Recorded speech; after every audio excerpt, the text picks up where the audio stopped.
Bismillahirrahmanirrahim. Kitabu 5 babu 1 deftere joɓere nden ka mulakhasul fiqh no yewta en alhajju fi hajj. Dambugal aranangal no yewta en fil hajj fi oɗo hajju wala man yajibu e dow ommo hajju ngun waɗɗi e hoore mum. Alhajju hajju huwa ɗum ahadu arkanul islam, ko gotal e tugali islam ɗin joyi wa mabanihi e madiji islam, ko gotel e madiji islam al izam mawnuɗi ɗi. Qala Allahu ta'ala latewɗum dalika alquran, walillahi ala nnasi hijjul bayt man istata'a ilayhi sabilan wa man kafara fa inna allaha ghaniyun 'anil alamin. Ay ko woni ɗum lillahi ko Allah wodani ala nasi fawgol e hoore yimɓe ɓen fardu wajibin farilla waɗɗiɗo huwa ɗum hajjul bayt ko hajjugol ka suudu. Li anna kalima sabuno kongol wi'ugol ngol ala e dow lil ijab ko fi waɗɗingol. Wa qad atba'ahu gomɗi o jokkintini ɗon bi qawlihi dalal makko ngol kanko jalla wa ala o watti yeso ɗon wa man kafara kala yedudo fa inna allaha ghaniyun 'anil alamin. Fasamma ta'ala Allah subhanahu wa ta'ala noddiri directement tarikahu accuɗo on hajjungun e teware Allah noddirimo kisan kafiran kefero. Wa hada ɗum ɗo mimma yadullu ko jeeyanu e ko tindinta ala wujubihi waɗɗagol hajjungun wa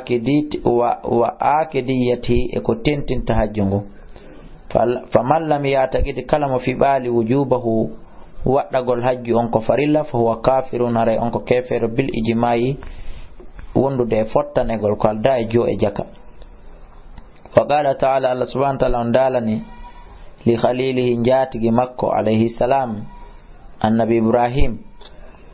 wa addin noddu finnasi hakkunde ɓe ɓen bil hajji andinaɓe fi hajju ngun. Wali Tirmidhi wa ghayrihi wa sahahahu an Ali ko ƴetta Ali radiyallahu an marfu'an hadisi on ko ɓantaɗo ne laaɗo maki man malaka zadan kala heɓɗo jooɓa ko yaare e hajju wara hilatan e mbaɗɗateri tabluhu ko wawata mo hewtinoyde ila baytillah walam yahujj o jooɗi o ronki hajjoyde fala alayhi haray hunde fawaki mo an yamuta si o nayo o maayo yahudiyan ko alyahudajo aw nasaraniyan ma ko an nasarankejo ko andingol en mo heɓi feere hajjoygol salike hajjoygol haray wona e diina islam o maayi. Wa qala sallallahu alayhi wa sallam nelaɗo maki buniya al islam islam mahama ala 5 shahadata la ilaha illallah wa anna muhammadan rasulullah wa iqama sola wa ita zaka wa sawmu ramadana wa hajjul bayt. Hajjugol ka suudu Allah man istata'a onan don heɓɗo feere ilayhi yawgol e mayru sabilallah. Wal muradu ko fanda bis sabili e lawolngol tawaffara zada ko timmingol njooɓa on wa wasilatun naqli e yottagol eggugol ngol allati ɗum awalegoy e tusiluhu ko wawata mo hewtinde ilal bayti faade ka suudu wa yarji'u biha o ruttoda e muɗum ko wawata mo waɗulegoy naɓude mo aleyre tour ila ali ruttitamo artiramo ha ka ɓeygol e makko nde. wala hikma kon ɗo ni nafoore fi mashru'iyatil hajj e fardegol hajju on hiya ɗum kama bayyana Allahu ta'ala kono Allah ɓanginiri noon bi qawli sabu dalol makko ko fardiri hajju on e hoore yimɓe ɓe yashhadu ko fiyo ɓe yawɓe tawdoye manafi alahum nafuureji maɓɓe ni wa yadhkuru ɓe janto ismallah fi ayyamin e nder ñalɗi ma'lumatin andaɗi ɗi woni ñande 10 e 11 e 12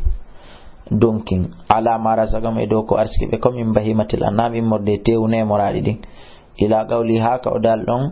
thumma liyaqudu e fiyo ɓe ittu kadi tafatham tundeli maɓɓe ɗin wal yufu fiyo ɓe hunnu nudurahum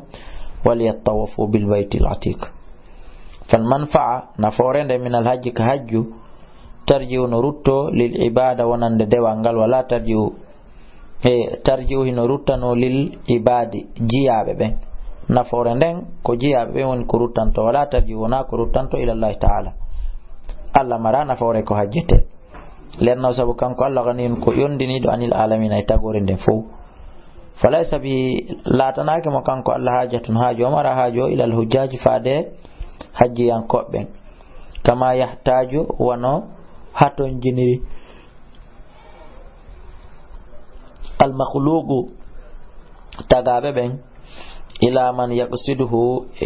فاد كونكو بفاندي دون إلى فاد كونكو فاندي دون كانكو الله ويعظمه إلى من يقصده فاند كونكو فاندي دون كانكو ندو تغادون ويعظمه وتدني بل سكن الإبادة دوانغال بحاجة إليه ko haaju hatton jinɗum e makko kanko taga ɗon fam kamɓe yafduna ko ɓe delegotoɓe ilahi ɓe yahaka makko kanko Allah ma ɗum ilahi faade suudu ndun li hajatin fi huntugol haaju maɓɓe on ilayhi faade mayre kayru suudu ndun wal hikma naforne fi ta'khiri e nder nettingol fadiyatul hajji farilla hajji on nettinegol muɗum ngol sakkitoregol muɗum ngol legol anis salati e ga yulde nden wa zakati wa sawm nafoore ko waɗi gon ko hajju ngol sakkita farlede li anna salata sabu julde nden umudu din ko kayre woni tugale dina kan wali tukarriraha e kadi ko nde fillitetende kayre fil yawmi wal layla e nder jemma e nyallangal 5 marrati laabi joyi ثم زكاة رفتي زكاة on kadi li kawni asabulata gol zakka on qarinatullah ko jokkondirdo e julde nden fi kathirin ka buri dudude min al mawadi e nokkeli ardi din ka qur'an e kadi zakka on ko fillitetedo e nder hitande kala nde wotere thumma sawma rafti hikki don korka on kan li takarrurihi sabu filli nagol makka kango kadi kanka kadi kulla sanatin kala hitane jonno on sayno wagad faradal hajja gum yalla farli hajjungum fil islam ka islam sanata 90 min al hijra ka hitande jeena yabiri firgu ko don hajju farla kama huwa qawlul jumhur wana du woniri ko do woni kongudi jumhur walam yahujja an-nabiy annabaja Allah sallallahu alaihi wasallam hajju yali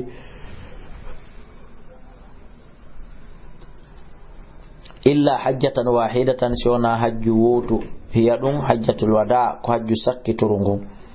wa kanat dum non lati sanata 10 ka kahitande sappa bere min al hijrati immorde firgu wa atamara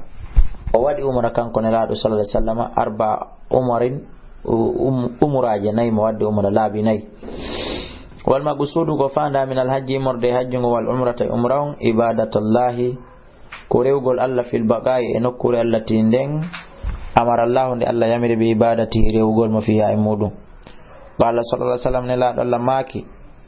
inna ma juila ande ko wadira ramyul jimar feragol dedo ko cioje wasa'i e yahugol bayna safa wal marwa li gamati ko fi nyinnugol dhikrillah jantagol inde Allah wal hajju on fardun ko farida bi ijma'il muslimin sabu fottanegol julbe ben warukunun ngu hajju kadi ko ngu tugalal min arkanil islam imorde tugal islam den wa hajju on fardun ko faridda fil umuri ender ngurdan dam marratan de wotere alal e mustati e dow taqanado e dow hebudo fere mo yo Allah okkor en fo meden fere hajjoygol o newinana en kadi hajjoygol simaya wa farada wa fardi kadi kifayata wa fardu kifayatin afwan ko fardu kadi yonondir dum alal muslimina e dow julbe ben fop kulla amin kala hitande masalan haystay aduna Allah fop mudum hajjoyi haray kadi le ko farilla e hore julbe ben fop yo wodu yogabe ko fandi o kono ya hajjoya mana suudu kaaba dum sometake hitande be ko yo wodu hajjoyobe kono non haysi ko dido pet ma ko goto pet hajjoyi haray farilla on fukkike gaay hedditibbe si wona hara ko hore mo hajju ngum farli hara o jabali hajjoyde wa ma zada kala ko neddon beedi ala hajjil farida do hajju farilla on fi haqqi afradil muslimin ender haqqe weddande goto yagal julbe fa huwa tatawwu'un haray dum don ko nafila wa amma umra on fa wajibatun on don ko waddido ala qawli kathirin e do kongudi ko buri dudude min al ulama imorde e jogibe gande ben be dalil sabu dalil norgol qawli sallallahu alaihi wasallam ma kun la lamma suilatu mande o landano hal ala nisa eske no fawi sonna be min jihadin imorde habugol jihad wala ne laado jaabi naam alayhinna hino waddi be jihadun jihadi la qitala fihi ndi gere wo alaymu al-hajj wal umra wadugol hajju e umra. Rawahu Ahmadu wa Ibn Majah bi isnadin sahih. Wa idha thabata sitabiti wujub al-umra wadugol umra ala nisa'i hore sonnabe ene farrijalu awla aray ko worbe ben buri handude mun ka. Wa qala sallallahu alaihi wasallam ne la dalla ma kani kadi alladhi on neddo sa'alahu landi dobe faqala ne laɗo maki maɗum faqala kanko wi landi ɗon inna abi ne laɗo anduɓe an cheikhun kabirun ko mawɗo nayejo la yastatiul hajja wal umra o wata hajjude o watade umra wala zo'ana wona kadi ko wiyete kon zo'ana bimana ko wiyete zo'ana ko eggugol yaha kadi o wata ɗum déplace gol yaha faqala ne laɗo maki hajji an abika o atamir hajjan noon ben ma waɗanaɓe umra awa. رواه الخمسة وصححه الترمذي. فيجب نودي الحج حج والعمرة عمرة على المسلمين دو جل مرة واحدة لوتر في الأمور عند الغرندان. لقوله صلى الله عليه وسلم سبما كن لا الحج مرة حج كن لوتر فمن زاد كلا بيد تدفع تطوع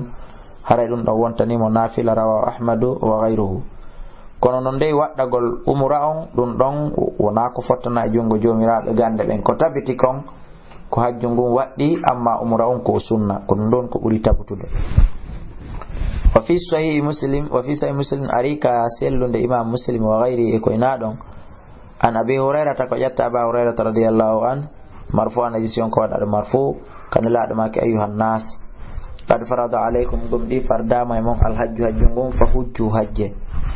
fagala rajulun gorko gowi enene laado kullu amin e ko kala hitande hajjete fagala nelaɗo deƴƴi kan taw yehi ha fagala nelaɗo mako law qultu nam simi innuno o gorko hi simi jaabino mo hi la wajabat hajju ngun waɗɗotono kala hitande walamma istata'tum tawa noon hande kadi on wawoyta ɗum on taganatake tottugol hajju kala hitande ɓayɗum hiɗe reeni hay hajjugol ngol nde wotere e nder gurdan ɗan ɗum no woni ɓurto piira boy hino sali. ويجب إن ودي على المسلمين دو جلون أن يبادر دو هتنت بأداء الحج تتقل الحج الواجب ودي دون مع الإمكان وندو دي نيوان أقول بمعنى سوهي بفيرم ويأثم المهم بكاتو إن أخره سو نتني حج بلا عذر قال داينغان تنين من هراي ممرد المهم بكاتو دون لقاله صلى الله عليه وسلم سبماكو نلادو تعجلوا هتن إلى الحج فادي حج غنغل يعني الفريدة فادي فريلا fa inna ahadakum andeno goddo mo la yadri o anda ma yu'arridu lahu konko sakkotomo konko weɓitoto e makko nawnare no wali nangal no wali mayde no wali o anda ko hendetuma goɗɗum sakkotomo. Rawahu Ahmad. wa inna ma yajibu al-hajj ande hajju on ko waddorta bi shuruti khamsati al-islam ko sabu sartiji islamu din joyi wa inna ma yajibu al-hajj ande ko hajju on waddorta bi shuruti khamsatin ko sartiji joyi ko sidin don timmi hajju waddo gogo al-islam wongol jullo wal aglo e margol hakkil wal bulugh e helli feede tati wal hurriya e wongol pullo nay hara on tigina o jeyaado goddo wal istata'atu e taqanegol bi mana hebgol feere faman tawaffarat kala mutimmi fihi mudun hadi shurutu di sartiji do joyi enele wajaba alayya ray waddi ke on don al mubadarata hittingol bi ada il hajji tottugol hajjungo wasi hino sellano fi'lul hajji gollugol hajjun wal umra min aswabi imurde bobuhum naflan dun ko nafila li hadisi ibn abbas anna imrata an sonna jogo rafa'atu bantuno ila nabi fa da nabi sallallahu alaihi wasallam sabiyan bobuhum faqala to wikan ko sonna jon ali hada hajjun nelado ene kumpay kun don way hajjude kala nelado maki nam wala ki ajurun haray de sako an kippu don hawo hajji haray ko amari baraji dingo na kanko bay kanko helli fakata. Rawahu Muslim. wa kada juma gomdi fottani ahlul ilmi jomirabe gande ben ala anna sabiya e do wonde no paykon ida hajjasikun hajji qabla an yablugha ko adi kun helli feede dey haray fa alayna fawikun al hajju hajjutugol ida balaghasikun helli fama wastata'akum hebi feere wala tujzi o yonata paykon kun tilkal hajjata o hajju ko kun hajjuno an hajjatil islam e gaay hajjugol ngol ka islam. Wa kada ko wana non kadi umrata umra makko mo wadno kadi ka woni bobo. Wa in kana salati kasabi pay kun duna tamyiz ko kun hewta sendidirgol taw aqada anhu al ihram haray agada ko yufibu anhu e gaay makkun kankon pay kun al ihram hormina gongol waliyuhu waliyu makkun haray ko waliyu makkun on wadanta kun horminango bian yanwihi de anni yanto hajju on anhu e gaay pay kun wa yajannibuhu o intina pay kun al mahzurati e kala rentete din wa yatufu o wango wa yas'a o yaha bihi wondude e pay kun mahmulan haray mo wundi kun wa yastashabahu o wonda e pay kun fi arafa ka fello arafa wa muzdalifa wa mina wa yarma anhu o ferano kun kadi al jamarat koccuje den. Wa in kana salat kasabi pay kun mumayyizan ko sendidir kun nawal ihram ko ko yukun anni yo hormina gongol bi nafsi hore makkon ko yukun anni yan hore makkon bedeni walihi wondude dungaye waliyu makko bi an yanwihi wano nde anni yoto anhu e gaay hajju on bi an yanwihi wano nde anni yoto hajju ngon anhu fi pay kun wa yujannibahu o intina pay kun afwan be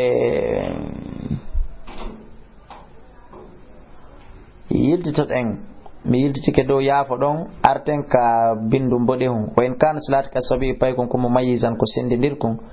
nawal ihrama bi nafsihi koyo kun an horminano hoore makkum be idini walihi e dungaye ko ɗum woni waliyu makkum o wa yuaddi kun totta ma qadara alayhi konko kun hattani e hoore mum min manasikil hajji immorde de hajjuɗen wa ma ajazanu kala ko kun ronki yaf'aluhu huwa ngal gollal ɗon anhu fi makkum waliyu makko on bi mana kala ko kun ronki waliyu makko on huwa na kun karam yil jamarati hono firagol koccuje ɗen wa yutafu kun wango wa yas'a wa yutafu o wango wa yas'a bihi o yaada e makko wa yutafa o wango wa yas'a o yaha bihi wondude e pay kun rakiban hara ko o waddiɗo aw mahmulan ma ko o wundiɗo in ajiza si tawi woni pay kun ronki anil mashiga yaadu ndum hara ko waɗɗinɗo kun ma ko wundiɗo kun wa kullu ma amkana sahir kala ko newani pay kun huwa mumayyizan sendidir kun kana laati aw dunahu ma kun wonali sendidir kun kala ko kun wawi ko kun hu fa'alahu waray ko kun huwa numi nafsi hore makun kal wuquf wano dara gongol ka arafa wal mabit e walu gongol muzdalifa lazimahu harayno waddi kun fiilu hollugol ɗum bi mana anna wono kankon pay kun la yasihu sallata an yuf'ala anhu de kun gollante ɗum ɗon ko kun wawi kon li adamil hajati sabu wasede haajutun ni namani bi mana ko alda important yukun huwani tun li dhalika ɗum kala ko kun wawi ko kun huwa hore makkum wa yajtanibu kun woɗɗito fi hajji e nder hajju makkum on ma yajtanibul kabir konko mawɗo woɗɗitoto fof minal mahzurati immorde danseriji ɗin kala ko mawɗo pottitoto kanko kadi kun pottito. Wal qadiru ala al hajj taqanaɗon e hajju ngun huwa alladhi ko woni on yatamakkanu mo tawata no newanima min addaihi e tottugol hajjun jismiyan ɓandu makko ndun wa madiyan ko ɗum woni e fontande makko nden be an yumakkina hunde newantomo arrukuba waɗɗagol wa yatahammala safara o fawto yaadu ndun o rondo voyage on wa yajidu o tinnora minal mali immorde jawdi makko ndin minal mali immorde jawdi balagatahu ha e yottode makko nden ha e hattode makko nden allati nden takfihi nde wawata mo yonande dhihaban wa iyaban yahugol e artugol wa yajidu ko ɗum woni o heɓa aidan kadi ma yakfi konko wawata yunude awladahu ɓiɓɓe makko ɓen ɓaawo makko wa man talzimahu e kala mo o waɗɗi ñammingol e holtingol nafaqatum dépense muɗum ila an yawda ha o ruttito ila infade e maɓɓe haray ko oɗo woni ko hajju ngun waɗɗi wala budda feere wala an yakuna dhalika nde ɗum laatoto kadi ba'da qada idduyun ɓaawo yoɓugol kala ñamale ɗe nayi goɗɗo yaw hajju no ñawli hara hajju waɗɗaki ma taw a yoɓay ñamale maɗen fop si mbuɗɗin lutti noon ko hajjiroya e ko yara aller retour e ko accana ɓeygure ma nden dépense ɓaawo haray noon ko on sahi hajju ngu waɗɗima wal huququ e haqqeji dendanagal Allah tiɗin alay fawiɗimo o totta fop wa ishratu ino sartina kadi an yakuna nde latto tariquhu lawal makko ngo ilallaji faade ka hajju aminan hara ko hulniɗo ala nafsi e dow hoore makko wa maali e jawdi makko ndi hara o hulana hoore makko ka lawol o hulana jawdi makko ni so tawi mo huuli haray hani hajju ngu waɗɗaki mo yo yilto ha o heɓa hoolare fa in qadara so tawi woni o taganama bi malihi sabu jawdi makko ni duna jismihi ko alda e ɓandu bi mana o heeɓi feere ka jawdi kono heɓal feere ka ɓandu cellal alama doole ala ben kana wano nde o latto masiran masalan kabiran ko o nayejo ko o mawɗo haraman nayejo o maridan ma ko o nawnuɗo maradan nawnare e musminan e ko ɗum woni kolinde e makko la yurja ta kadi tijjaka bara'ahu sellugol mayre lazima o harayno waɗɗima an yuqima nde o lontinta man yahujju anhu on mo no hajjanamo so hewti e gotel e ɗi condition ji ɗo waya antamiru waɗanamo umra hajjatan wa umra hajju e umra al islam ka islam min baladi immorde ka leydi makko aw min al baladi ma immorde leyɗe alladi ɗen aysara fihi ɗe tawata no newo e muɗum lima rawahu sabu ko filli ɗum ibn abbas abdullah ibn abbas anna imratan no sonnajo min ɗo no monti min ka deftere anga min yukhsha am mi andas ko non windori min ga no monti hara on faljitaylan ka ƴiyal qalat kanko o ɗo sonnajo wi'eteɗo ni o mako no ya rasulullah sallallahu alaihi wasallam inna abi anduno ben adrakatu hewtitike mo alfaridatu farillam bi mana o heɓi feere hajjoygol faridatullahi faridda allah filaji ka hajju kono cheikhan o wonin mawɗo nayejo kabiran nayejo la yastati o wawata an yathbita nde o tabitata taw ala rahalati hoore mbaɗɗateri hay waɗɗinɗama hoore mbaɗɗateri o yana afa hujja anhu ene yomi hajjanmo qala nelaɗo make hajji anu hajjanmo kam muttafaqun alayh wa istaratu ina sartina fi naibi e lontotoɗo on noon an gayrihi gaytana makko fil hajji ka hajju mi mana mo imminta on a heɓi jawdi ko hajjiro e kono ɓandu ma ɗum sellama ha woni nayejo ma heɓi gantogo tata wata yaade harayno sartina e kala mo lontinta yo hajjane an yakuna nde o laatoto kada hajjan nafsi o hajjani hoore makko hajjatal islam hajju islam par ce que si wona ɗum sellataka o hajjana goɗɗo kanko o hajjani li hadis ibnu abbas sabu hadis abdullah ibn abbas radiallahu anhu annahu no nelaɗo sallah sallam sami'a ɓe nanno rajulan gorko yaqulu mo inna labbayka an shuburama allah mi notikema fi shuburama mi ɗari hajjangol shuburama qala nelaɗo maki landimo taw ene hajajata an nafsik a hajjani hoore ma taw qala wi la o oye qala nelaɗo maki ɗum waɗatake hajji an nafsaka hajjan hoore ma taw non hajjana kadi an shuburama isnaduhu jayyid tugorde hadisi on ko kelɗuɗum o sahono sellina hadisi on albayhaqi wa yuta jonnata kadi annaibu lontiɗo on tigi on minal mali immorde jawdi ma yakfi konko wawata mo yonude takalifu safari fawtande voyage on fop dhihaban wa iyaban ale e retour yahugol e argol wala tajuzu dagotako al ijaratu luwugol alal hajji e dow hajjungu yoɓugol goɗɗo e hoore hajjungu wala an yattakhida onande o jogitoto kadi dhari'atun li kasabil mal li dhari'atan feere alegoy anniye li kasbil mali fi ɗaɓɓirɗum jawdi ɗum ɗon kadi sellata o yanbaghi no hani an yakuna nde laatoto maqsudu naib e faandu nde lontina ɗon alegoy nela ɗon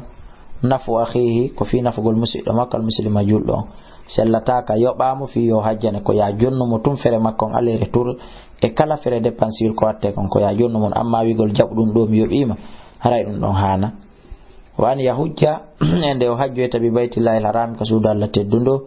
wa yazura o zuro tilkal mashair ɗin ɗon mandeji al isama mawnuɗi fa yakunu laato hande kadi hajju makko ngol lillahi ko fi Allah لا لأجل الدنيا ونافي أدنى فإن حج استيوني أهجري لقصد المال في فعل جودي فحجه هراي حج مكونغو غير سيين هراي مسلا فس هراي نوع جناد